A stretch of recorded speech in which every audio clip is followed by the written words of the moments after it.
Hello everyone, I welcome you all to G K ocean YouTube channel. आज के इस video में हम लोग डिस्कस करने वाले हैं साइंस, जीएस और करंट अफेयर से रिलेटेड टॉप 40 क्वेश्चन जो कि आपके एग्जाम के लिए इंपॉर्टेंट है।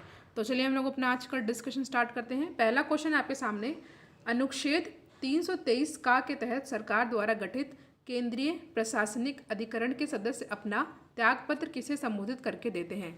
चार ऑप्शन आपके सामने दिया हुआ है, तो यहाँ पे जो हमारा सही आंसर जाएगा वो जाएगा ऑप्शन नंबर सी। किसको? राष्ट्रपति को। याद कर लेना आर्टिकल भी आपको, और राष्ट्रपति के इम्पीचमेंट के बारे में आर्टिकल 61 के बारे में दिया गया है। ठीक है, इसको आप अच्छे से याद कर लीजिएगा।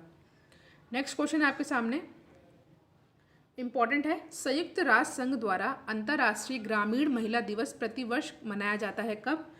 आपके सामने यहाँ पे चार ऑप्शन दे रखा है। तो देखिए, संयुक्त राष्ट्र संघ द्वारा अंतर्राष्ट्रीय ग्रामीण महिला दिवस, ध्यान दीजिएगा, ग्रामीण महिला दिवस ये मनाया जाता है कब? ये मनाया जाता है 15 अक्टूबर को। ठीक है, 15 अक्टूबर को मनाया जाता है। ऑप्शन नंबर बी होगा हमारा सही आंसर। अगला क्वेश्चन है आपके सामने कि निम्नलिखित सुल्तानों में से किसने गढ़मुक्तेश्वर की मस्जिद की दीवारों पर अपने शिलालेख में स्वयं को खलीफा का सहायक कहा था? आपके सामने चार ऑप्शन है और यहाँ पे हमारा सही आंसर होगा ऑप्शन नंबर ए, बलबन। ठीक है, नेक्स्ट क्वेश्चन है, निम्नलिखित में से किस देश ने उड़ीसा और पश्चिम बंगाल से टकराने वाले चक्रवात का नाम अम्फान रखा? भारत, बांग्लादेश, थाईलैंड या ओमान? तो इस क्वेश्चन का करेक्ट आंसर होगा ऑप्शन नंबर सी, थाईलैंड। ठीक है, इंपॉर्टेंट क्वेश्चन है ये। क्वेश्चन है, हाल ही में किस देश के वैज्ञानिकों ने सुपर अर्थ की खोज की है? चीन, अमेरिका, इजराइल या न्यूजीलैंड? तो हाल ही में न्यूजीलैंड के वैज्ञानिकों ने सुपर अर्थ की खोज की है और इस ग्रह पर मानव जीवन के लिए आवश्यक परिस्थितियां भी मौजूद हैं। तो यहाँ पे ऑप्शन नंबर डी हो जाएगा हमारा करेक्ट आंसर। वेलिंगटन है न्यूजीलैंड की कैपिटल। ठीक है, अगला क्वेश्चन आपके सामने, भारत सरकार ने कोविड-19 के कारण प्रभावित हो रहे शैक्षिक वर्ष को सुचारू रूप से चलाने के लिए किस कार्यक्रम को शुरू करने का घोषणा की है? ठीक है, क्वेश्चन फिर से पढ़ लेते हैं, इंपॉर्टेंट है। भारत सरकार ने कोविड-19 के कारण प्रभावित हो रहे शैक्षिक वर्ष को सुचारू रूप से चलाने के लिए किस कार्यक्रम को शुरू करने की घोषणा की है? तो यहाँ पे हमारा सही आंसर रहेगा प्रधानमंत्री ई विद्या। ठीक है, प्रधानमंत्री ई विद्या, जो कि ऑप्शन नंबर सी में दे रखा है। ठीक है,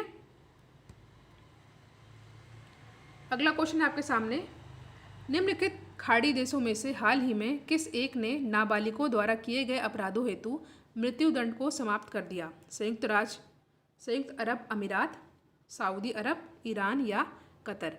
तो यहाँ पे हमारा सही आंसर होगा ऑप्शन नंबर बी, सऊदी अरब। ठीक है, सऊदी अरब इज आवर करेक्ट आंसर। ये क्वेश्चन इंपॉर्टेंट था, आपको अच्छे से याद कर लेना है। ठीक है, निम्नलिखित में से कौन सा एक नासा के पहले मंगल हेलीकॉप्टर का नाम है? आपके सामने यहाँ पे चार ऑप्शन दे रखा है, तो यहाँ पे ऑप्शन नंबर सी हो जाएगा करेक्ट आंसर। ठीक है, option number C is our correct answer. और ये नाम जो है किसने दे रखा है, ये भी आपको अच्छे से याद रख लेना है। देखिए, पहली बात तो नासा द्वारा पहले मंगल हेलीकॉप्टर का नाम है इंज्यूटी। ठीक है, इंज्यूटी, और यह नाम भारतीय मूल की छात्र वेनेजा रूपानी ने दिया है। नाम भी आपको अच्छे से याद कर लेना है। अगला क्वेश्चन है, गहरे जलीय पारिस्थितिक तंत्र का जैव भार पिरामिड होता है कैसा? देखिए, दो टाइप के होते हैं, एक ऐसा होता है, ठीक है, और एक होता है इन्वर्टेड। तो यहाँ पूछा गया है कि गहरे जलीय पारिस्थितिक तंत्र का जैव भार पिरामिड कैसा होता है? तो यहाँ पे ऑप्शन नंबर बी हो जाएगा उल्टा। ठीक है, यहाँ ऐसा। अगला क्वेश्चन है, राष्ट्रीय शेयर बाजार का प्रमुख प्रवर्तक कौन है? आईसीआईसीआई, आईडीबीआई, आरबीआई या एसबीआई? तो यहाँ पे हमारा सही आंसर होगा ऑप्शन नंबर बी, आरडीबीआई। और जो कंट्रोल का कार्य करता है, ये करता है सेबी। ठीक है, न्यूज़ में रहता है तो आपको अच्छे से याद कर लेना है, मगर प्रमुख प्रवर्तक कौन है? आईडीबीआई। अगला क्वेश्चन है, निम्नलिखित में से कौन सा मूल कर्तव्य नहीं है? आपको बताना है कि यहाँ पे कौन सा जो है मूल कर्तव्य नहीं है। आपके सामने चार ऑप्शन दे रखा है। पहला दे रखा है राष्ट्रगान का सम्मान करना। ठीक है, राष्ट्रगान का सम्मान करना ये मूल कर्तव्य है। लोक संपत्ति की सुरक्षा करना, ये भी जो है हमारा मूल कर्तव्य यानी फंडामेंटल ड्यूटी है। ऐतिहासिक विरासतों तथा महत्व के स्थानों की सुरक्षा करना। देखिए, ऐतिहासिक विरासतों तथा महत्व के स्थानों की सुरक्षा करना मूल कर्तव्य में शामिल नहीं होता है। ठीक है, तो ऑप्शन नंबर सी हो जाएगा हमारा करेक्ट आंसर। ये मूल कर्तव्य नहीं है। बाकी प्राकृतिक पर्यावरण की रक्षा तथा सुधार करना, ये भी हमारी फंडामेंटल ड्यूटी है। नेक्स्ट क्वेश्चन है, किस लेख को जारी करके उच्च न्यायालय निम्न न्यायालय को विधिक कार्यवाही करने से रोकता है? ठीक है, तो यहाँ पे ऑप्शन नंबर ए हो जाएगा हमारा सही आंसर, प्रतिषेध। ठीक है, प्रोहिबिशन। नेक्स्ट क्वेश्चन है, आपको बताना है कि यहाँ पे बोर्ड दे रखा है और मुख्यालय दे रखा है। आपको बताना है कि कौन सा यहाँ पे जो है सही सुमेलित जो है नहीं है। ठीक है, पहला दे रखा है भारतीय कॉफ़ी बोर्ड। तो देखिए, भारतीय कॉफ़ी बोर्ड जो है ये बेंगलुरु में है, करेक्ट। भारतीय रबर बोर्ड कोट्टायम, देखिए भारतीय रबर बोर्ड ये भी जो है कोट्टायम में है। नेक्स्ट दे रखा है राष्ट्रीय मत्स्य विकास हैदराबाद, देखिए ये भी जो है हमारा सही है। भारतीय मसाला बोर्ड, देखिए भारतीय मसाला बोर्ड कोच्चि केरल में है, गुंटूर में नहीं है। तो ये डी हमारा करेक्ट नहीं है, तो ऑप्शन डी है हमारा सही आंसर। बाकी आपको सब अच्छे से याद कर लेना है। भारतीय मसाला बोर्ड कहाँ पर है? ये कोच्चि जो कि केरल में है। ठीक है, नेक्स्ट क्वेश्चन आपको बताना है, यहाँ पे पवनों का नाम दे रखा है, आपको बताना है इनका स्थान क्या है, और एक जो है गलत है, वही आपको गलत वाला बताना है। ठीक है, पहला दे रखा है फॉन।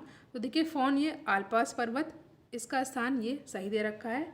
खमसिन का मिस्र, ये भी सही दे रखा है। ब्लिजार्ड का ऑस्ट्रेलिया महाद्वीप नहीं होगा, ब्लिजार्ड का कहाँ पर रहता है ये?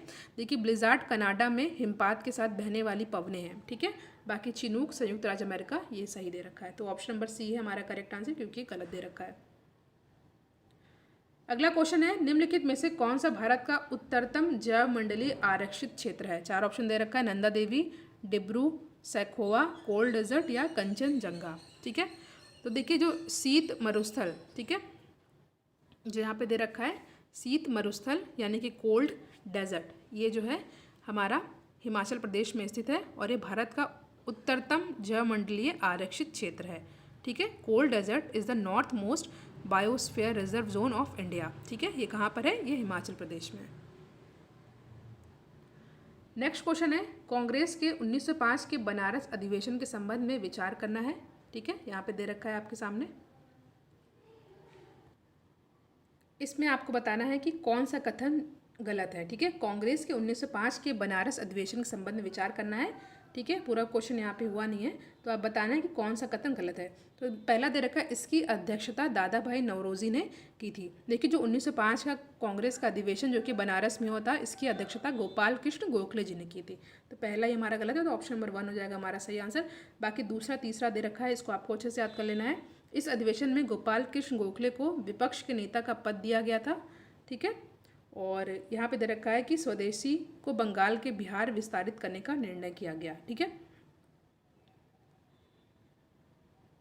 नेक्स्ट क्वेश्चन दे रखा है, भारत के स्वतंत्रता संघर्ष के दौरान निम्न घटनाओं को आपको क्रमानुसार लगाना है। ठीक है, तो पहला दे रखा है Nehru report, Simon commission, Dandi यात्रा और कम्युनल अवार्ड। ठीक है, आपको इसको अच्छे से लगाना है।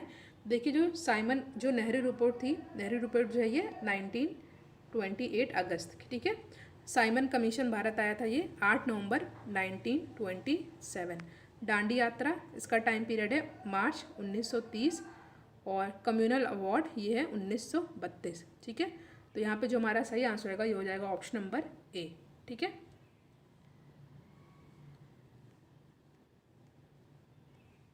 अगला क्वेश्चन है, निम्नलिखित नगरों में से किस एक नगर का संबंध महावीर से नहीं है? ठीक है, महावीर से नहीं है, आपको बताना है।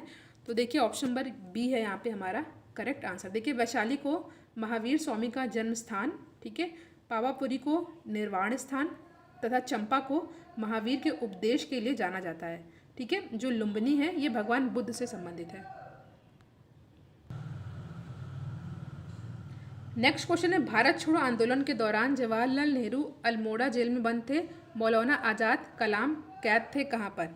ठीक है, तो आपको इस क्वेश्चन का आंसर देना। 4 ऑप्शन आपके सामने दे रखा है, बांकुड़ा, पुणे, बम्बई या बांकीपुर। ऑप्शन नंबर ए हो जाएगा यहाँ पे करेक्ट आंसर। मौलाना आज़ाद जो है बांकुड़ा में कैद थे और जवाहरलाल नेहरू अल्मोड़ा जेल में बंद थे। नेक्स्ट क्वेश्चन, निम्नलिखित मुगल सम्राटों में से किस एक ने औरंगजेब द्वारा लगाए गए जजिया कर को समाप्त कर दिया था?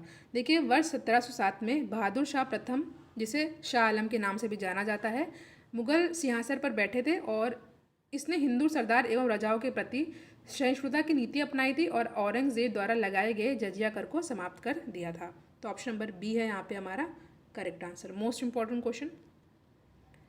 नेक्स्ट क्वेश्चन है, ज्वालामुखी उद्भेदन में निम्नलिखित मात्रा सर्वाधिक मात्रा किसकी होती है?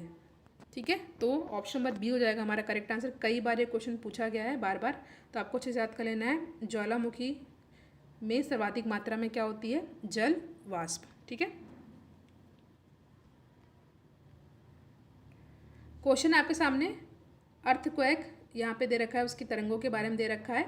आपको बताना है कि सत्य कथन का चयन करना है। पहला दे रखा है कि जो पी तरंगे 3 टाइप की होती हैं, प्राइमरी, सेकेंडरी और सरफेस। तो जो यहाँ पे पी दे रखा है, पी तरंगे ध्वनि तरंगों के समान होती हैं तथा सर्वाधिक वेगवान होती हैं, सही दे रखा है ये। एस तरंगे सर्वाधिक विनाशकारी होती हैं, ये दे रखा है। देखिए, एस तरंगे प्रकाश तरंगों की एक्स तरंगे जो होती हैं ये प्रकाश तरंगों के समान होती हैं और ये द्रव में विलीन हो जाती हैं। और जो एल तरंगे होती हैं ये धरातलीय तरंगे होती हैं जिनकी गति सबसे कम होती है, किंतु ये बहुत ही विनाशकारी होती हैं। ठीक है, तो यहाँ पे जो हमारा ऑप्शन ए है ये करेक्ट हो जाएगा। ठीक है, ऑप्शन ए में पहला और तीसरा सही दे रखा है।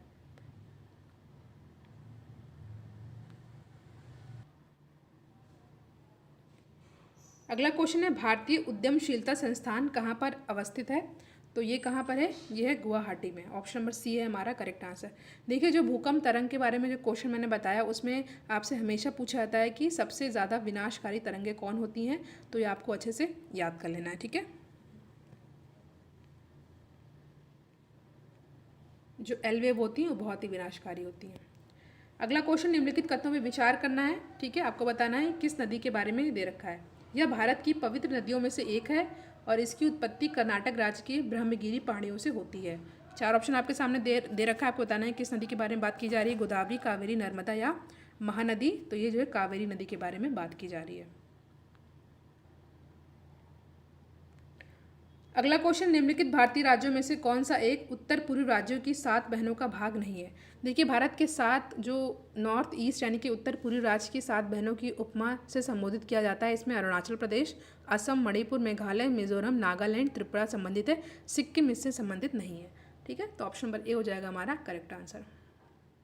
अगला क्वेश्चन है आपके सामने, प्रायद्वीपीय भारत की नदियों के संदर्भ में असत्य कथन आपको बताना है। 4 ऑप्शन आपके सामने यहाँ पे दे रखा है। तो देखिए, जो प्रायद्वीप नदियाँ होती हैं अपने आधार तल या प्रौढ़ावस्था को प्राप्त कर चुकी हैं और बाकी सारी चीज़ें यहाँ पे जो दे रखी है वो सही है। असत्य कौन सा है? सी वाला। ठीक है, क्योंकि ये प्राप्त कर चुकी हैं और ये वर्षावाही होती हैं, अनुवर्ती होती हैं और इनका जल ग्रहण क्षेत्र छोटा होता है। ठीक है, पेनिनसुलर रिवर जो है ये अपने पौढ़ावस्था को प्राप्त कर चुकी हैं। अगला क्वेश्चन आपके सामने, निम्न कथनों में से विचार करें और बताना है कि सत्य कौन सा है। ठीक है, पहला दे रखा है, ऋग्वेद में शिव के लिए रुद्र शब्द का प्रयोग हुआ है। पहला तो ये दे रखा है। और दूसरा दे रखा है, मत्स्य पुराण में लिंग पूजा का प्रथम उल्लेख मिलता है। तीसरा दे रखा है, अथर्ववेद में शिव का एक अन्य नाम महादेव मिलता है। तो देखिए, तीनों ही सही दे रखे हैं। ठीक है, तो यहाँ पे जो ऑप्शन नंबर ए है वो हमारा करेक्ट आंसर है। इसको आपको बहुत ही अच्छे से याद कर लेना है कि ऋग्वेद में शिव के लिए रुद्र शब्द का प्रयोग हुआ है, मत्स्य पुराण में लिंग पूजा का प्रथम उल्लेख मिलता है और अथर्ववेद में शिव का एक अन्य नाम महादेव मिलता है। ठीक है, नेक्स्ट क्वेश्चन पे हम लोग आते हैं। क्वेश्चन है आपके सामने, इम्पॉर्टेंट क्वेश्चन है एनवायरनमेंट का। जैव विविधता मानचित्रीकरण के किस प्रकार में प्रजातियों की संरचनात्मक विविधता को आधार माना जाता है? ठीक है, तो यहाँ पे जो बीटा है विविधता, ये हमारा सही आंसर होगा। ठीक है, किसी क्षेत्र विशेष में उपस्थित प्रजातियों की संरचनात्मक विविधता को बीटा विविधता की उपमा प्रदान की जाती है। क्वेश्चन आपके सामने, खोज और खोज करता है, इसमें आपको बताना है कौन सा सही सुमेलित है। ठीक है, यहाँ पे दे रखा है पोलियो टीका के बारे में, रेबीज रोधी टीका, स्ट्रेप्टोमाइसिन के बारे में। ठीक है, तो देखिए पोलियो टीका की खोज किसके द्वारा की गई थी? जॉनस साल के द्वारा की गई थी, तो ये सही दे रखा है। ठीक है। सेकंड है रेबीज रोधी टीका, लुई पास्चर, बिल्कुल सही है। और स्ट्रेप्टोमाइसिन वॉक्समैन, ये भी सही। तो यहाँ पे तीनों ही हमारा सही, तो ऑप्शन नंबर ए हो जाएगा हमारा करेक्ट आंसर।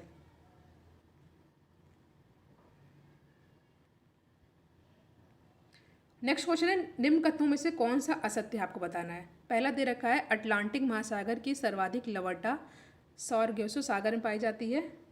दूसरा दे रखा है एल्यूशियन एक गर्म जलधारा है। तो देखिए यहाँ पे जो दोनों कथन दोनों ही गलत दे रखे हैं। ठीक है, ये भी क्वेश्चन इंपॉर्टेंट है, कई बार पूछा गया है। निम्नलिखित पर विचार करना है, फिर आपको बताना है इनके आकार को घटते आकार के क्रम में व्यवस्थित करना है। तो सबसे बड़ा आइलैंड कौन सा है? सबसे बड़ा आइलैंड ग्रीनलैंड है। ठीक है, ग्रीनलैंड के बाद कौन सा आता है? न्यू गिनी आता है। उसके बाद आता है बोर्नियो, फिर बैफिन द्वीप, यानी कि ऑप्शन नंबर ए हो जाएगा यहाँ पे हमारा सही आंसर। ठीक है, याद कर लीजिएगा, पहले ग्रीनलैंड, फिर न्यू गिनी, देन बोर्नियो, फिर बैफिन, ये घटता क्रम, यानी कि सबसे बड़ा हमारा फर्स्ट नंबर पे आता है, सेकंड पे ये, थर्ड पर है। अगला क्वेश्चन है हिमालय भूकंपीय क्षेत्र किस पेटी के अंतर्गत आता है? तो यहाँ पे जो है ऑप्शन नंबर बी हो जाएगा हमारा करेक्ट आंसर, मध्य महाद्वीपीय पेटी के अंतर्गत। ये क्वेश्चन इंपॉर्टेंट है। विश्व का सर्वाधिक विस्तृत ब्लॉक पर्वत कौन सा है? ब्लॉक माउंटेन कौन सा है? चार ऑप्शन आपके सामने दे रखा है, ब्लैक फॉरेस्ट, वासजेस, शियारा नवेदा या मोनाकी पर्वत। तो ये कई बार पूछा गया प्रश्न है, तो ऑप्शन नंबर सी हो जाएगा हमारा सही आंसर। देखिए शियारा नवेदा विश्व का सर्वाधिक विस्तृत ब्लॉक पर्वत है और यह संयुक्त राज्य अमेरिका के कैलिफोर्निया में है। ठीक है, C is our correct answer. Next question है अग्नाशय को पाचन रस के लिए उत्तेजित करने वाला हार्मोन कौन सा है? बहुत ही इंपॉर्टेंट क्वेश्चन है। तो यहाँ पे ऑप्शन नंबर डी यानी कि सिक्रेटिन हमारा हो जाएगा सही आंसर। बोटुलिज्म रोग होता है जीवाणुओं से, विषाणुओं से, प्रोटोजोआ या कवक से? तो ये होता है जीवाणुओं से, ऑप्शन नंबर ए है हमारा सही आंसर। अगला क्वेश्चन इंपॉर्टेंट है, निम्नलिखित में से कौन सा हार्मोन गर्भधारण के लिए आवश्यक लक्षणों के विकास को प्रेरित करता है? एस्ट्रोजन, प्रोजेस्टेरॉन या रिलैक्सिन, या इनमें से कोई नहीं? तो ऑप्शन नंबर बी हो जाएगा, प्रोजेस्टेरॉन जो है ये हार्मोन जो है गर्भधारण के लिए आवश्यक लक्षणों के विकास को प्रेरित करता है। ठीक है, लास्ट क्वेश्चन है आज का कि मस्तिष्क का कौन सा भाग ऐच्छिक क्रियाओं तथा स्मरण क्षमता आदि को नियंत्रित करता है? तो इस क्वेश्चन का करेक्ट आंसर हो जाएगा ऑप्शन नंबर डी। ठीक है, option number D is our correct answer. तो यहाँ पे हमने 40 क्वेश्चन को डिस्कस किया। आई होप ये क्वेश्चन आपके लिए हेल्पफुल हो। वीडियो को लाइक शेयर ज़रूर करिएगा। Thank you.